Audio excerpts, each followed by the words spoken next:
Hello and welcome back. This week I am reviewing another Inkberry review. Very excited about these, so stick around.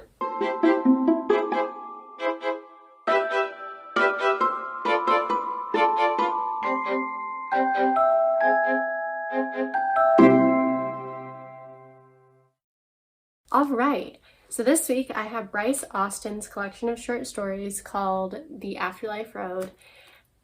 Guys, it was really good. I'll admit it was a bit of a slow start. I've also just been really busy with like work stuff and whatnot, so that's kind of inhibited my ability to like read a lot lately. But once I got into it, man alive, this was a turner. So there are 7 short stories. Well, some of them are short, like legitimately short, and some of them are long. So I guess it kind of depends on what your definition of a short story is. But the book in total is about 180 pages. So divided by 7, that's math, not a lot. Of course, like the first story is a little bit longer, whereas then the last story is actually pretty short. And they're just different. I've never quite read short stories like these before because I feel like, well, that's a lie. I've read like one in the New Yorker one time.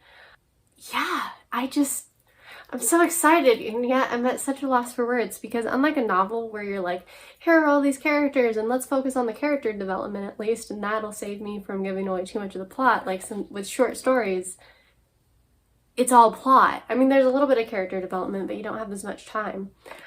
But what is interesting about Austin's work is you get to look into the character's psyche, and so because of that, you do kind of get that character development that I don't often see with a lot of other short stories. So that was just really cool. To me, and I struggled with how to exactly say it in the blog post, but I hope you check that out. Basically, for me, the way that these stories are written, it reminded me a lot of like Twilight Zone episodes where, you know, Rod Serling introduces you to the Twilight Zone and you're just kind of like, well, what's going to happen this week? And like, there's a little bit of a spooky, there's a little bit of an eerie, but it's not like a ghost story. It's almost more like psychological because you're getting into the characters' fears, you're getting into their anxieties, and it's almost like voyeuristic in a sense. Because, so like with a lot of these stories, they're kind of about mundane snippets in someone's life.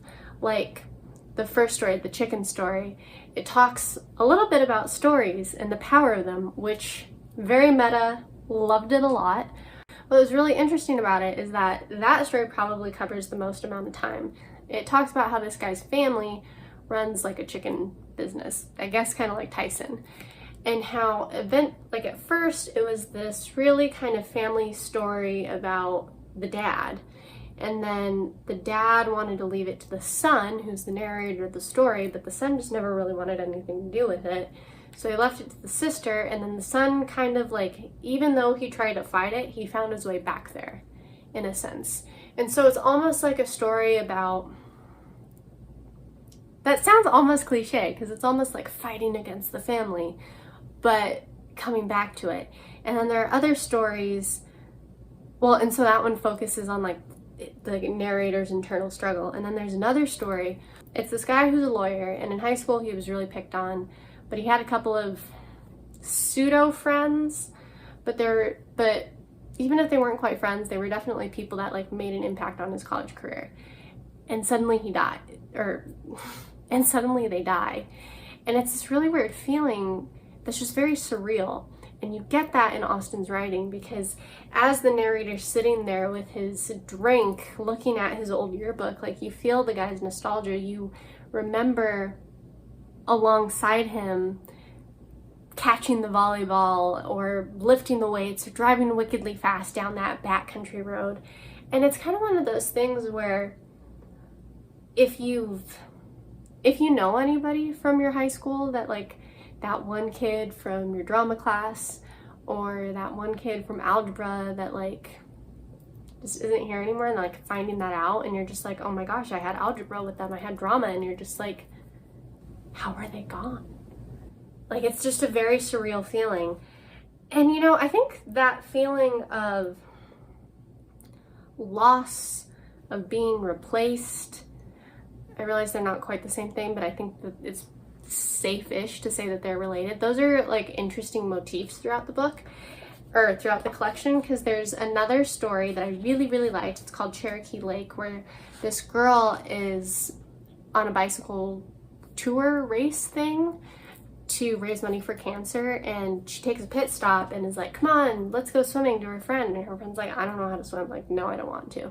She almost drowns, and you feel her panic, and then you feel her kind of like, I don't know, I heard that apparently it's really peaceful to die of hypothermia because you just kind of shut down, and like you kind of almost feel her acceptance because she's like thinking about the Cherokee warrior who used to be there before, and then like who saves her. So like that's very surreal, and like it's almost like facing your own mortality. But then there's this other story called well, there's one, love is like the speed of light, and then there's this other one called Blooming, and both of them, the narrators are concerned because the person that they love most, arguably, is finding someone else to love, and so they feel like they're kind of put by the wayside, and it's this very like meta reflective feeling that they go through. And even though each chapter or each story is only like, I don't know, 30-40 pages, like they're all very reflexive, and you're all getting such personal, vulnerable look into these characters that it's just kind of like unsettling a little bit. And so that's where I kind of felt like I was watching one of those like Twilight Zone episodes, because it's like little twists that aren't quite twists. It's just really good. Brice is a very descriptive author. He balances showing versus dialogue really well. The dialogue comes really naturally. Somewhat surprisingly, the FOC, the last, and I think it's the shortest story, takes a little bit of a turn from the other stories because they're very traditional, like description versus dialogue, whereas with the FOC, it's almost like you're in the narrator's head, and so the dialogue isn't in real time. It's not him talking to his son, or it's not the wife talking to the child. It's him remembering the conversation that happened. And so like stylistically, it's shown as italics, which I think is really interesting. And I think that brings you into the story like that much more, and it's just so cool how Austin does it, because it is very personal and it is very vulnerable, and it's vulnerable in a different sense. Like, I mean, I can't pull them out off the top of my head, but like I've talked about different poetry collections that are very personal and raw and vulnerable, but like this is personal and raw and vulnerable in a different way, because like each character whose psyche you're looking into is so different. It's not like it's, oh, obviously it's Brice Austin. Maybe there's elements of Brice Austin in there, but I think because they're all so different, you're all kind of each character like at a different point. Like maybe you're the lawyer whose high school buddies just died, like you feel that. Or maybe you're the person who's been on a bicycle tour or like some sort of other literal or metaphorical journey, and you're like, oh my gosh, am I even gonna make it? Or maybe you're just the guy who really loved his pet, and now you feel kind of guilty because it's been a few years and you really haven't thought about it. Like, all of the characters are so relatable, and so it's almost like, I mean, obviously there's an element of vulnerability when you write and when you put your heart and soul into a piece, but it's almost like you as the reader get to be vulnerable, and I think that's just a really interesting, unique thing. I definitely recommend this collection. It was engaging, it was a page turner, I really enjoyed it. So that's all I have for the Afterlife Road. Again, this was in partnership with Inkberry Books out of Niwot, Colorado.